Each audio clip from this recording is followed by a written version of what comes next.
Hi and welcome. I'm Jessica Rosenblatt, the Executive Director of the Ohio Arts Professionals Network. Thank you so much for joining us today.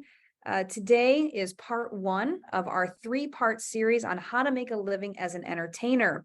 Part one, we are going to go over, so you think you want to be an entertainer, and we're going to define what being a professional means, and do you have what it takes? This series is hosted by Gary Berg from Berg Entertainment, and we are so thrilled to have him here as our speaker for the next 3 weeks.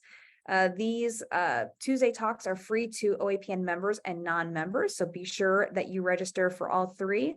And we're going to dive in and introduce Gary and get this started. OAPN is really excited to bring in Gary Berg, who is the owner and founder of Berg Entertainment, which is today one of the largest entertainment providers in the country, contracting over 4,000 shows and events per year.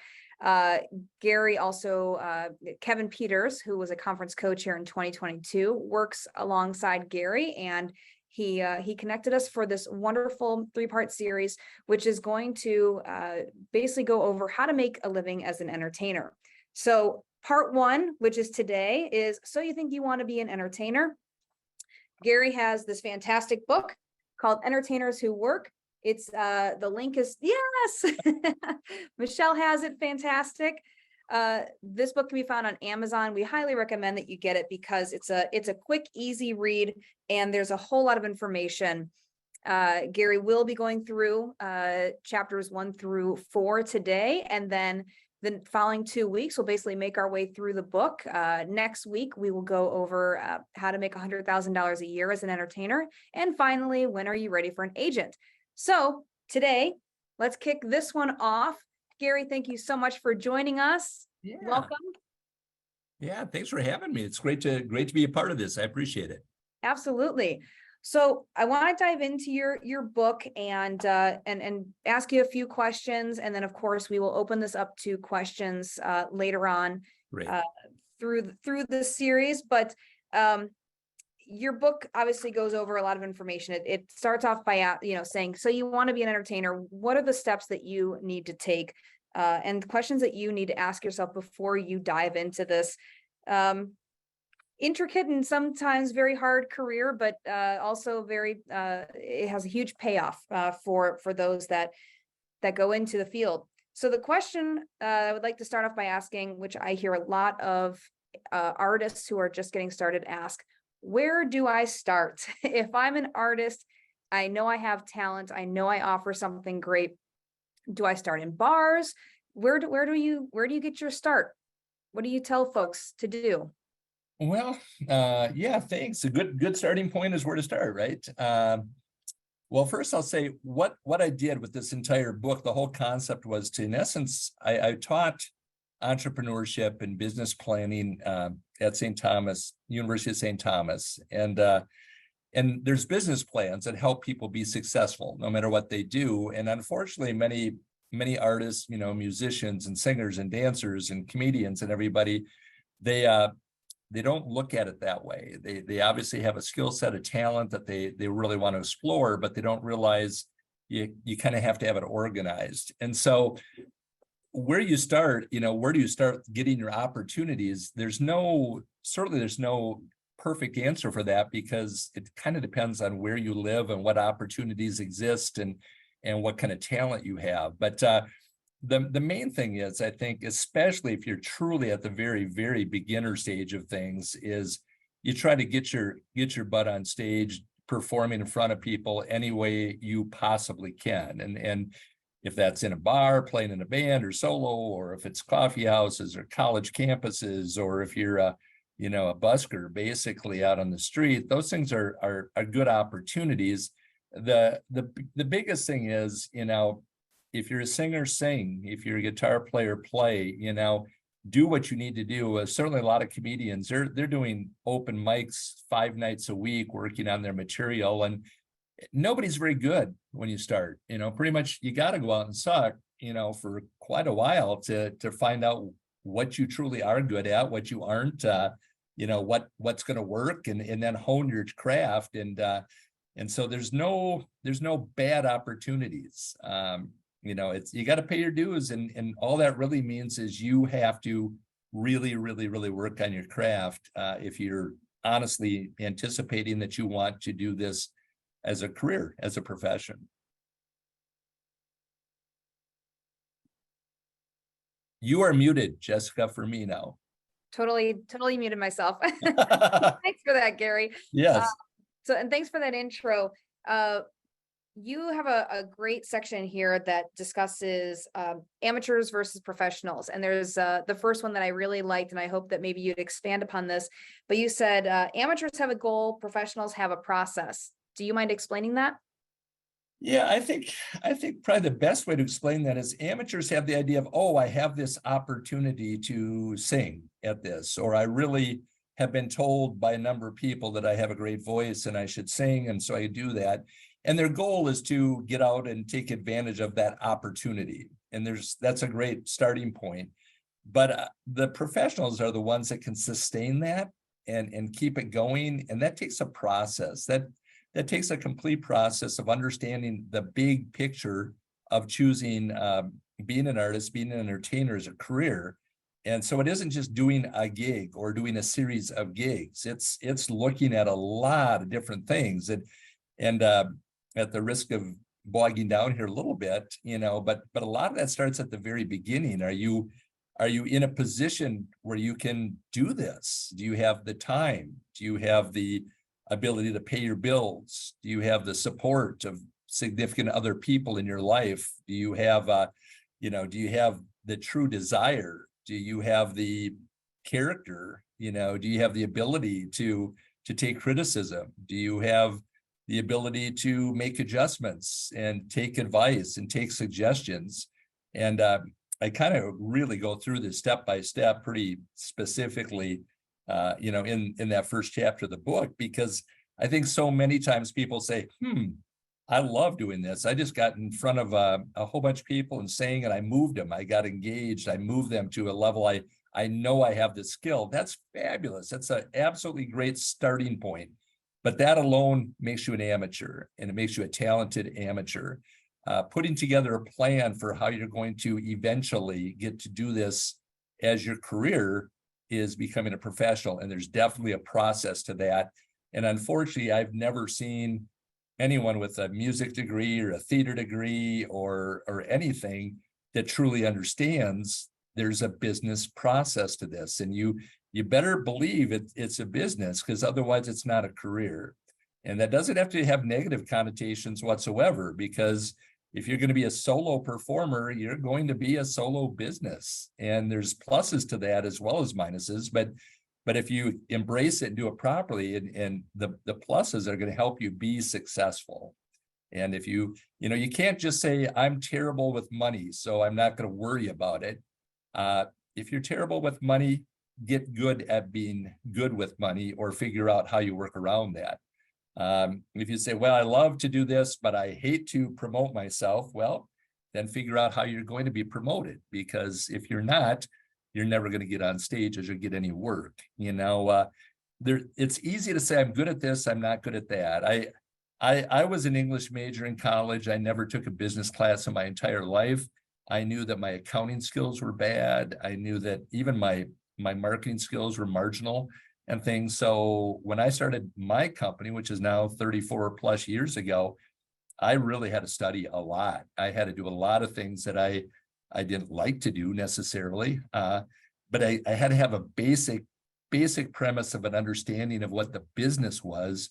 And then I realized I needed to hire an accountant to help me with this. I needed to hire an attorney to help me with this.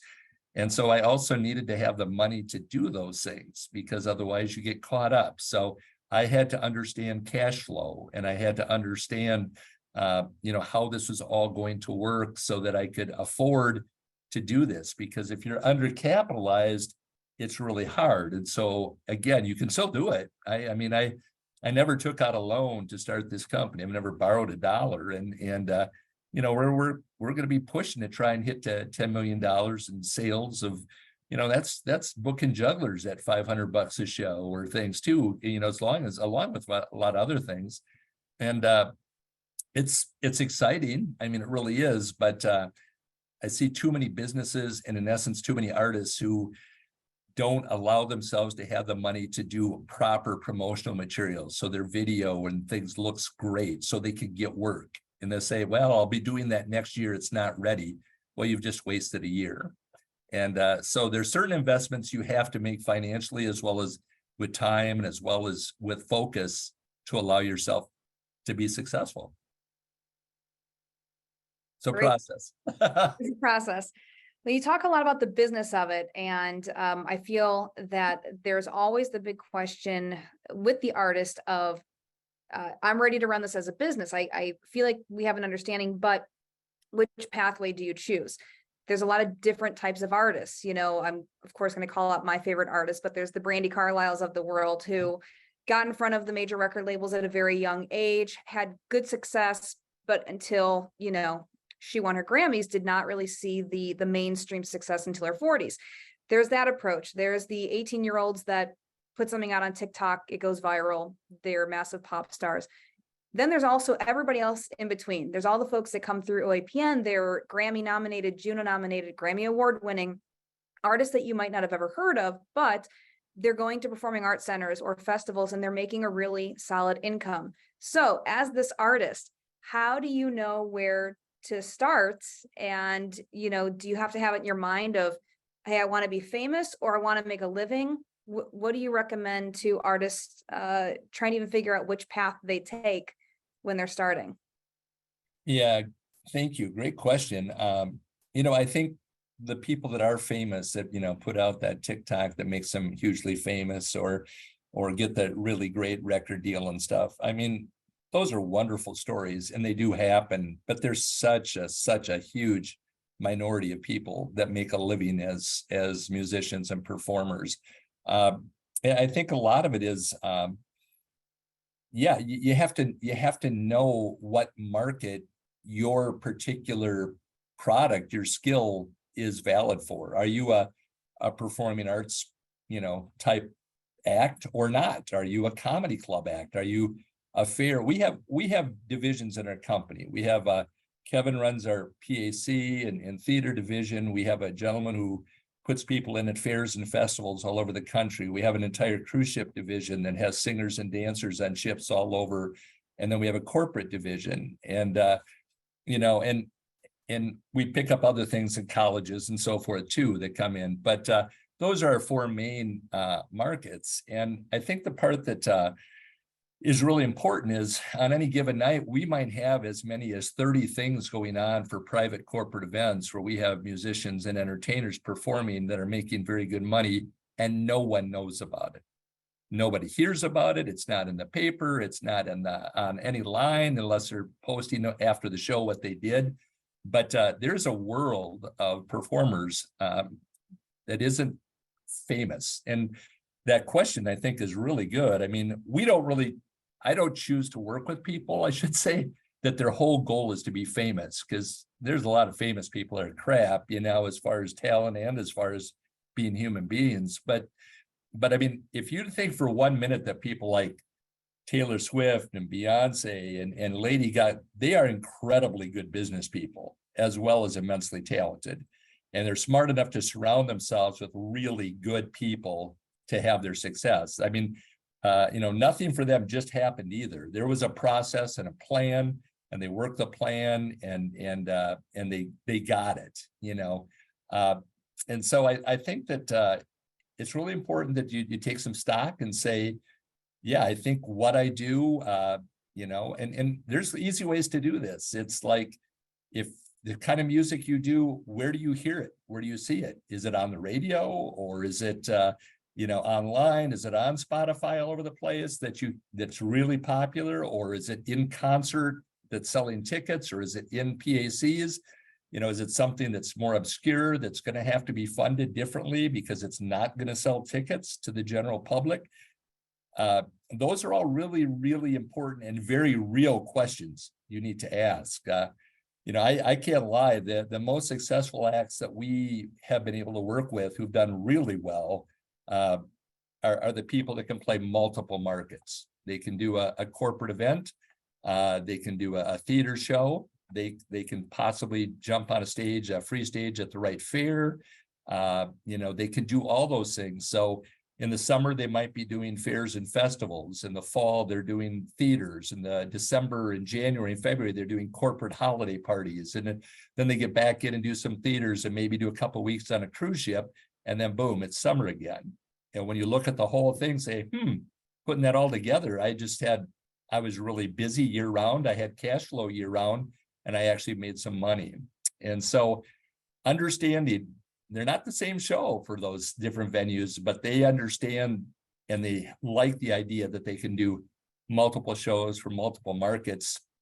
And you have to be in some popular markets, because I think the biggest question, the hardest question for any artist, especially in the performing arts world, is, do you have a product that people want to spend money on? And it sounds really harsh, but it's very real. Is you can be the most talented, most amazing performer in the world. If nobody wants to spend a dime to see it, really, you're going nowhere. It's a hobby then. And it doesn't mean you're not talented. It doesn't mean you're bad. Doesn't mean anything. It's just the reality that, you see it now with all the tribute acts that are everywhere. People, drives me crazy, to be honest. I like tribute acts, but it's insane how popular they are right now. But it's like, that's because people want to go to live concerts and see shows, and this is the way they can do it. And so they've really reached out to the masses in terms of the bulk of the population will go and see it. So, well, I always loved the Rolling Stones. I'd love to see a great Stones show, and they go to a Stones tribute act and love it. And it's like, more power to them. That's a group of performers who've understood the market. They've understood people want to buy tickets for it. They've worked hard. If they're talented and good and are set up properly, they can be very successful. Now, at the same token, some of those people in that band could have other side projects that aren't nearly as successful financially, but certainly the Rolling Stones tribute act allows them to do the other things that they like. And it becomes, it's juggling these different things. I know a lot of jazz musicians who play in a lot of different bands simply because they can't get booked enough as jazz musicians in a public setting. We book a lot, possibly in corporate settings, but they're not going to be playing at fairs, and they're not going to be playing at a lot of things, but they love jazz and they get to do it in certain scenarios, but then they might also be playing in a really popular other type of band or something like that. So. Well, and this might stem off of what you were just talking about, having these side projects and doing the one thing that is making money or getting you up there. But on page 24, I texted you after I read this line, but you say, if I'd based my business on mainly booking original acoustic music, I wouldn't have lasted more than 6 months. Now, of course, there's a lot of acoustic singer-songwriters in our world, in the OAPN world, and everywhere out there, and those folks might be watching. Are there suggestions for those artists who are doing this job where they can, go on Spotify and say, hey, there's still tons of singer-songwriters getting, listens and stuff like that, but it's hard to bring them into a live show? Do you have any suggestions for those folks? Yeah, definitely. I think, there's some ways outside of live performance where you can generate income, obviously, with sales of songs, and that's fabulous. And, here's again where the rubber meets the road is you have to be honest enough with yourself to say, what I am doing is so spectacular that I can compete against everything else that's out there. It's different, it's unique, it's amazing, it touches people, it engages people in a way that other things are not. So I have a product that people truly want, and I have to bring that to the market. And again, I hate to sound like it's all business, but I know, unfortunately, the world that this group is in lives in a world where that isn't the case enough, I don't think. So I'm probably way too far on the other end in this conversation, but it's a reality. It's Brandy Carlisle is different than a lot of other people, and everybody's different, but she's different. And so she's elevated to a different status. There's people that can be incredibly successful as a local musician. We have them here in Minneapolis that, people, you just say their name and everybody knows them, but you get 100 miles out of Minneapolis and nobody knows who they are. But they've made great livings as performers, either as actors or singers or musicians or comedians or whatever. So you have to put the whole picture geographically. How can you do this? You know, how much do you want to travel? How much? I think a lot of times people bite off way more than they can chew, and it's like there's nothing wrong at all with being a big fish in a smaller pond if that's makes you happy and gets you the success that you need to have the kind of life and the kind of career that you want. So artists getting started, you know, a lot of times the idea is I'm going to play locally, I'm going to hone my show, get some feedback, and then I'm going to start building my audience, and I'm going to create these little circles, and I'm going to start touring. Do you see any issues with that model in today's world with how much competition there is out there? You know, say like back in the 90s, artists like Ani DeFranco, and there was this whole folk world that could do coffee shops and colleges and build their audiences. And now so much of it's online and digital. Would that still be your way of suggesting artists start off, or do you have other approaches? I think that's a great general approach. I really do. I think you almost have to go that route. But with that said, again, I think you have to give it a little bit more thought than that in terms of realizing it's what's going with that. You know, it is a promotion part of that. You know, you better have a high quality, at least 1 minute video, 30-second video that makes you look and sound spectacular. It's going to generate interest, saying that's someone whom I'd like to go check out. That's someone I'd like to see. That's somebody who's obviously a professional, is taking it seriously. I think the idea of I'm just going to show up and I'm going to play, and one by one by one, I'm going to build this, is doable, but you're really putting yourself at a disadvantage by not having professional photography. And this isn't your buddy with their camera taking pictures, you know. Same with the video. This stuff doesn't have to cost a lot by any means. I'm not saying that, but there is a cost to it, and you better spend it, because otherwise you're starting at such a disadvantage. Before we sign anybody, they have to have a real high quality video, a promotional video, for us to do it a reel, because even with our relationships, which are really strong with people, it's still competitive. You know, we have clients, generally our clients call us and say, okay, Gary, we're having our holiday party, and we're looking for some type of comedy, let's just say. Well, they want to look at 3 or 4 options that we're going to be able to provide them. They're going to fit their date, their audience, their budget, are available, all these things that come into play. But they're going to look at those 3 or 4 video clips, and they're going to say, yeah, this one looked great, let's do this. And if your video isn't good, you could be by far and away the most outstanding performer, the most talented, but you're not going to show it. And so you're not doing yourself a service by not having those tools in your toolkit to be successful. So, you know, that's the kind of stuff that can get you on TV interviews, and that can get you into people, podcasts, and get you to possibly play a club or a place that otherwise you couldn't. And you can post it, and you can do those things, and wow, they've stepped up their game. There's something. So again, it's just part of that kind of weird little business part of it that people forget, but doing it the way you said, the small circle, building it, that's a great way to do it.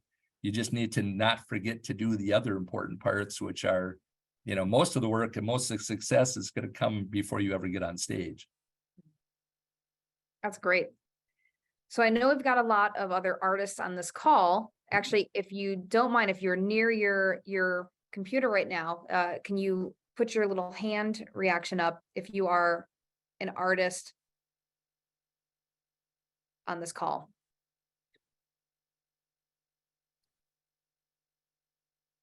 All right, we've got a few artists. Yay, the hands are coming up. Well, then I want to open this up to questions from folks on this call right now. Oh, more keep coming up. Okay, good.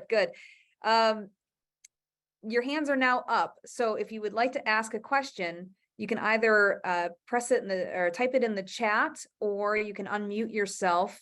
And I'm actually going to just start calling on some of the hands that are still raised. So if you do have a question, keep your hand up. Oh, we have Glenn. Great. Glenn, take it away. All Can you hear right. me? Yeah. Hi. Yes. Hi, how you doing? I'm doing great. my great. My question would be, I think a lot of what you were talking about would apply for people that are doing, like, say, the winery markets and things like that. And I guess if you're doing that kind of work, is there ever an appropriate situation where you would think that it would make sense to try to move maybe a little bit forward to, like, say, the PAC markets, or, if you have a show that's resonating with a particular demographic that they're the same kind of people that will go see a theater show.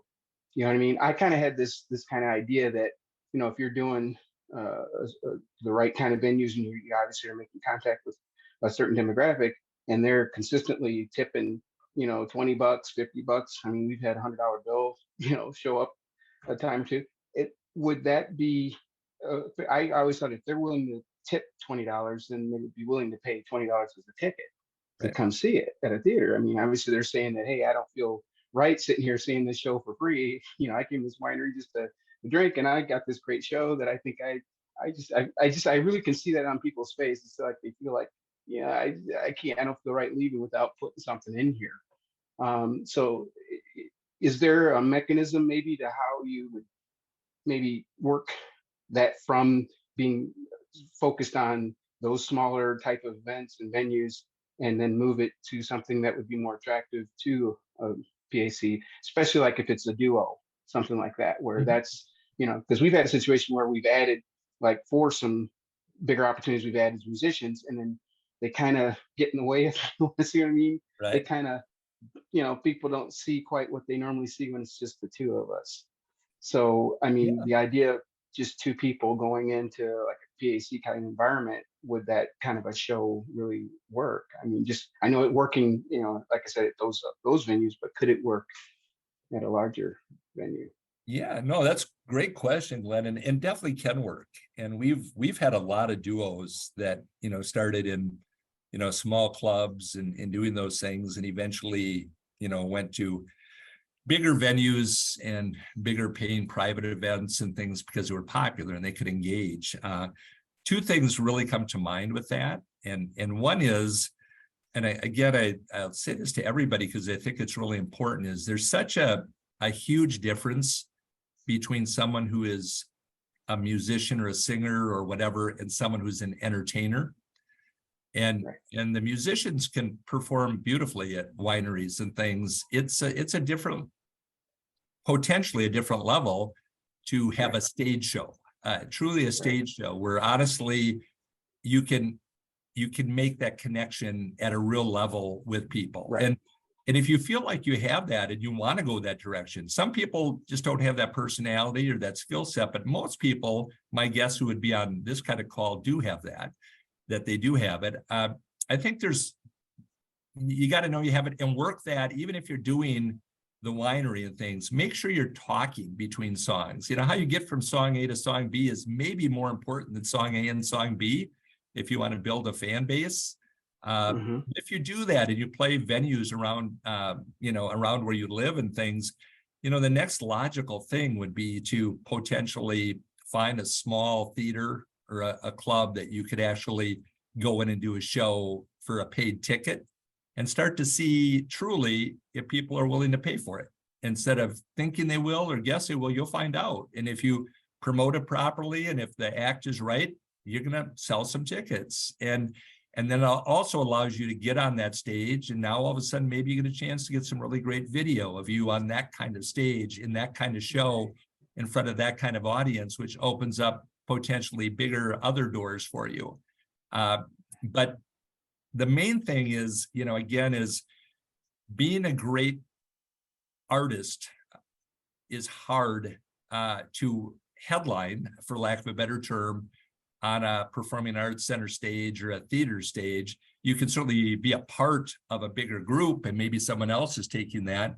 But the ones that tend to be the duos and the solos that we've seen do very, very well are the ones that they have humor, they have stories, they have warmth, they have a connection, and you feel it. And now, okay, now I want to like them and I want to listen and I want to follow this. Oh, and by the way, I do want to buy their music and I want to go see them again. I want to tell my friends we should go see them. And it's that building block. And so, no, that would be a natural thing, but you probably, Glenn, where's home for you? What city? Well, we're in Wakeman, it's called, but it's like basically a far west suburb we considered of Cleveland. Uh-huh. So that market, but we were regional. We go through like all the way down to Columbus, over Dayton area. There's a lot of wineries in this area, so that was what kind of propelled it. But Yep. then a lot of people at the wineries see what we're doing, they like what we're doing. So then we've gotten a lot of private parties out of it, and Perfect. we even had a couple of theater opportunities, and that's what made me think about it. There's a theater over in Tiffin, Ohio that has like a local artist spotlight series that they sell tickets for it. And we were like told, the director told us we were like one of the most well-received ones they've had in a long time. So that was like what made me think, well, maybe we should, think about doing more of that kind of stuff if there's an opportunity for it. Because typically, like you said about that schedule, that is true that after the summertime, it gets a lot more difficult, obviously, to find stuff. So we can go indoors. Obviously, you're trying to go indoors, and we're not a bar band. We know that for a fact. So, Right. and a lot of the wineries, close up because they're out in the middle of nowhere. People can't travel to them because of the weather, and that. So it just made sense that trying to find either the corporate jobs, private parties, or the PAC centers, places that are obviously still doing shows during the off season, if you want Right. to call it that. Now, one thing I'll add, Glenn, it sounds like you're on the right track. I think one thing I would say to everybody that is often forgotten in this is whether you're playing in a winery or I don't care where you're playing, you should always have a really attractive backdrop behind you with your logo and your name, and probably a QR code that everybody can check, and it takes them exactly to all your information for your contact and everything else. And look professional. The way you dress, the way you set up your stage. I don't care if you're playing for 3 people. One of those people might own a huge company that would love to have you do 40 dates, which we have had happen before. Mhm. And we had an actual duo that did that. They were playing at a place, and there were like 22 people there. And the person who saw them loved them and actually owned a huge hotel chain. And they ended up doing like 31 shows for that company. And it was fabulous. But I think that you have to show that you're not just people who showed up with the guitar or whatever to entertain these people for free. You don't want to undersell yourself. If you want to be professional, look professional, act professional in a good way. And because even if you're doing a corporate show, you're going to go there and sound check and set up prior to people sitting down and probably having dinner. And if they look up on stage and they see a really attractive backdrop and everything else, they know something special is coming. If they see a stool there, they don't. And so their anticipation, their expectations, how they're going to respond to you is actually affected simply by the fact that you professionally took time to tell them, no, you're going to see something pretty amazing here, to pay attention. And it's subtle things like that. Again, going back to the process, the business planning, that backdrop, again, with a great logo or great photos, professionally done, probably has to cost $300 and can get you a long ways of making you different than everybody else who's playing at wineries that don't do that. Comedians are terrible at that. The ones that our comedians have amazing backdrops that show up, and it's like, wow, this is going to be something. And it is. And people have a different expectation, and luckily they have a different ability to pay for it because they have a different expectation. So allow yourself good promo, good branding is really, really important part of taking that next step. Okay. Thank you, Glenn. Thank you. Yeah. Thank you. Heather. Hear me? Yes. Yeah, nice. Okay, great. This is my workaround, right? I don't know why my computer's doing weird things, but so I am a solo artist, and you're speaking mostly to music. some to comedy. So for me, I'm in theater, actual theater, not as plays in terms instead of music in a theater. So so I at least I diversified in that I can play not only theaters but science festivals, science centers, universities, museums, because I celebrate the stories of women in science through theater, and it's really mission-driven work. And I'm just wondering if you have any words of wisdom for me in the theatrical world for moving forward. I've done the show around the world. I do get funding through embassies or grants along the way. That's a lot of work, but I've sort of found a niche for myself, but I still do find myself, I haven't yet found somebody who has really learned how to sell my show. So I'm back to doing it all on my own. But just wondering if you have words of wisdom for me in this world. Yeah, I'll try to help however I can. It's kind of fun that you bring this up because we have an act called Circus Science Spectacular with two people that were performers, ringling performers, originally were on cruise ships for years, husband and wife, and they created this show that kind of connects circus with science, and we have them booked all summer. I mean, it's and then they go and do libraries, they're doing schools, and they're doing all that. But I would say that even and Kevin books them on this, but I would say what's really helped them a lot is again, it's kind of the quality of the promo, because you are going to compete for that family children's performance spaces at performing arts centers and theaters. So if you want to do that, it's going to have to be something that's impressive in terms of how does your stage look? How big does it play? Is it, it's you can have a very small show that plays great in a library or something, or at an elementary school, but you definitely will want something that looks and plays bigger if you're going to be on a bigger stage. And we don't get into the grant world at all because I just never have. It's like it's a tough world. I know people who get grants, that's fabulous. We've always been a for-profit organization, so we've never been eligible for anything, even though we help more artists do more things like this than damn near anybody. But we've always been on the thing that we have to be better in terms of promo and everything else to compete. And so you want to have, if you're going to go after that theater market, you have to have a promotional kit and a show that plays big enough that somebody looks at it and says, wow, that is, worth $5,000 to bring him in to do a show, 2 shows on a weekday, or maybe a show, in the afternoon and one in the evening, and make this work. And I think the mission driven thing is spectacular. I would hope most artists are in their own way mission driven. And I think the women in science right now is about as popular as anything you can get. But I would say put it upon yourself that you're going to have a product that people just want to pay for instead of looking for grant money, because that will frustrate the hell out of you. I mean, it'll come time to time, but it's really hard to sustain it and do it. And so it's a lot better. Well, a lot of that is for going places that can't fund me, like, rural places in South Africa, for example. Oh, that's different. Going to Zimbabwe next. So they just don't have the money to pay me. Right. So, but I want to go because it's part of my mission. So, and I also get to do the travel. So, so sometimes I take the money from when I get, good gigs here, and I help fund when I don't get Perfect. grants for the other things. But so I'm making it work. Just having it flow a little more easily will be helpful as well. But I'm also planning a trilogy. I'm working on my second show. It's been hard to really focus on creating it while I'm doing the 89 jobs of the first show, but eventually I will get there.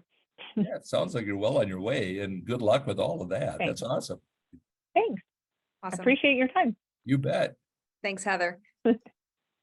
Greg, Jukes. Hi there. So a little bit insider on this one. My company, The Fourth Wall, we are part of the GL Berg roster, and Kevin is our agent. And Gary saw us initially when we were doing a filming in Minnesota to get promo materials with new costumery that we had just commissioned, and wanted to have a space that fit the vaudeville vibe of our show. So a lot of this stuff we've kind of done and been on right. board with. Um, and we love things like OPAN for being this platform. I'm curious with other shows, kind of like what we do, that are PAC spectacle based, really require a main stage, that are coming out and as something new. So let's say like a circus show that is, has a bit of a through line and is less like outdoors freeform, but more like focused theater, pay attention, get to know the story. Or say like an immersive chamber music concert with projection and projection mapping and electronics, creating these like kind of the new guard of almost immersive style work. Where do you see, what's the bar version of that, or like what's that first stage that you see for those kinds of works? I'm going to ask Kevin to answer this if he can get on, because honestly, he's going to be more equipped to, I think. Nice. Actually, it's kind of weird. He's through the other wall, but I can hear he's on the phone. So he's trying to sell you on the show right now, Greg. Yeah.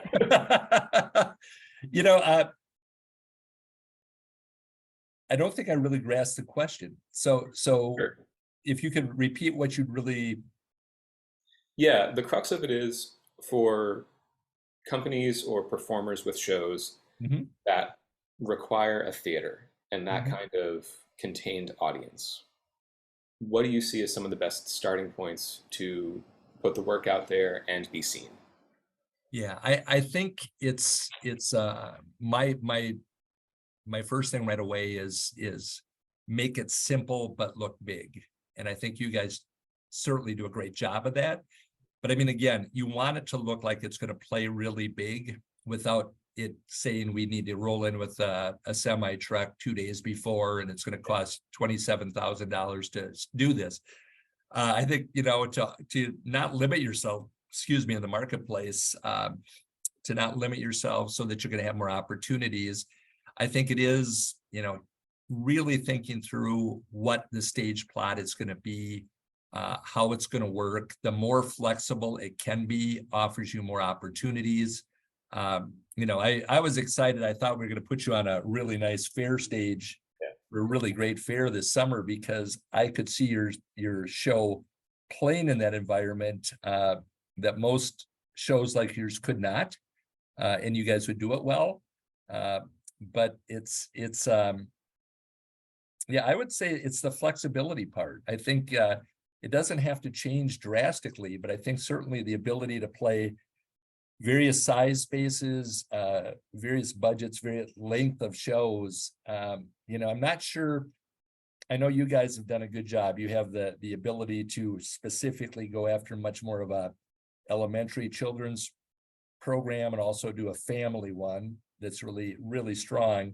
And that's huge. It's kind of weird, Greg. I think you guys are so on the right track. I really do. And I think the quality of your show is unique.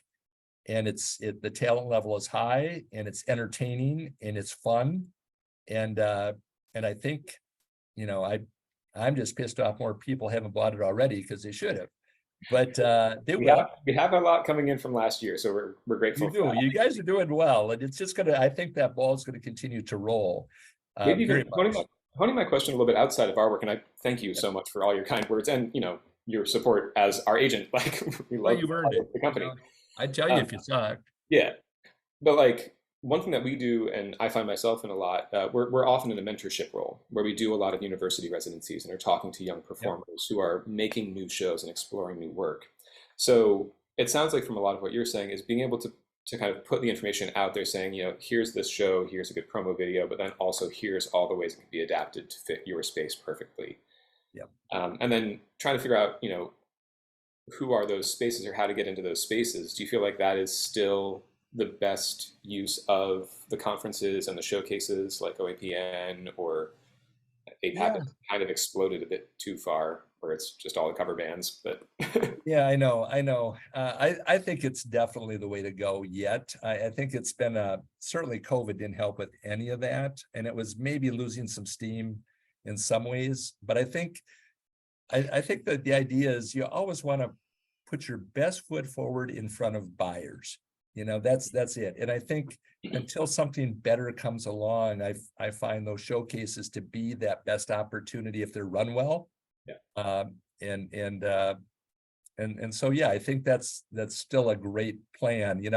I think it's really hard. I know you guys have done a good job with it and a lot of acts have, but I mean, things like, there are buyers who are going to go to fringe festivals and look for things and so forth and stuff, but not a lot. I mean, that's just generally the general public, where if you belong to organizations like OAPN and things, that those are artists and buyers.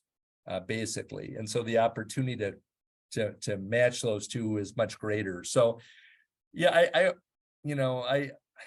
we do a lot of showcases for fairs all over the country, and we've done them for corporate events throughout the country, and certainly the theaters and the PACs and colleges. We used to be very, very involved with like NACA and doing those showcases, and they used to be fabulous, and then they got screwed up basically. And I think that from an organizational standpoint, you have to put pressure on the buyers in those organizations to say, yes, we will host conferences, we will have acts come and showcase for you, but you have to be serious about buying them and supporting them too if they're a fit. And so I think there's work to be done with kind of getting back on track of the validity of some of the showcases. And and it's like, it's too easy to take the route of, well, we're just going to put in tribute bands, and I see it across the board, drives me crazy. Yeah, those will sell tickets. That's good. Bye. Let's look at something new. And I think that people who are running these organizations and things have to realize, yeah, we are going to have to put more work into it, maybe a little bit more money into bringing in some newer things, but there is a market for it. Certainly there is a market in most communities that people want to see things other than that and want to actually come out and support it. But I would say that theaters are pretty much like artists. If you are undercapitalized and not promoting, you're not allowing yourself to be successful. And my best advice when I've worked with theaters over the years and did a lot of it is in essence, if you're running an 8-show season and you don't have enough money to promote it, run 6 shows and get that same amount of money and promote those 6 properly, and you're going to have a much, much, much better season. It's if you're spreading yourself so thin that you can't truly do the job you need to do to set up successful promotion, you're not going to have successful shows. And it's hard because most PAC touring shows are coming in and people don't know who they are, or generally don't. And so again, I hearken back to what I always do is your promo better be really good, and it better capture their imagination and say, yeah, this is worth me getting my wallet out and throwing down a credit card and paying, $80 for 2 tickets to go see an act that I don't know anything about. The only way they're going to do that is if what you're showing them ahead of time is amazing, and again, it kind of goes back, Len, that's the whole thing too, is how do you look? How do you sound? How do you capture that? One thing I say, and virtually every market is, and I've found this to be true across any market, any act, anything else, smile, on your promo, smile. People want to go to these things to have fun. They want to enjoy their opportunities. I see these hard ass looks on things and it's like, I don't get it. Yeah, I want somebody to come and be mad. That's what I'm excited to go put my money out for. No, I want to go have fun. Don't you want to have fun? I want to hear great music. I want to see great dancing. I want to see stuff I've never seen. I want to learn stuff. I want to enjoy the hell out of this. And so you get to do all that with pictures and video ahead of time to allow yourself to be more successful. And next, we get to learn, how do you even get to the point where you can bring in $100,000 a year as this performing artist, touring around festivals, performing arts centers, or clubs and cruise ships.